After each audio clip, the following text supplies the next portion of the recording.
President Trump and members of the First Family traveled to Pittsburgh yesterday to pay their respects. Megan Schiller is live in Squirrel Hill with more on the visit. Megan.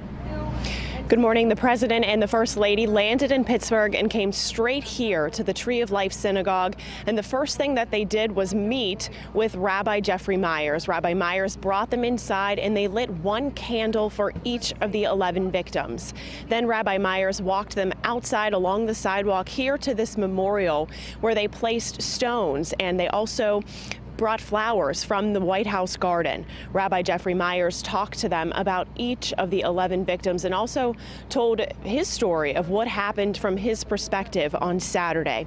Then the motorcade drove to UPMC Presbyterian Hospital, where they met with hospital staff and those victims that are still recovering.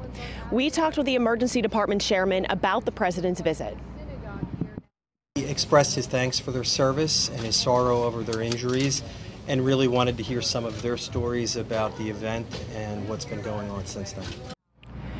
Many people, including some leaders in the Jewish community, openly welcomed President Trump's visit. They gathered outside the synagogue with signs of support. Also, the widow of Richard Godfrey did meet with the president for about an hour. Others gathered in the streets holding up signs reading, "We do bridges, not walls," and "Jewish lives matter." They said Trump's visit was only a distraction away from the grieving.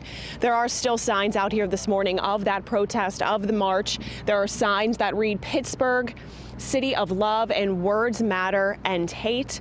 There are also several, it looks like thousands of flowers in front of each of the 11 Star of Davids that have a name of each of the 11 victims. And the candles are still burning here this morning, but it is eerily quiet in comparison to all the other mornings we've been out here since this first happened.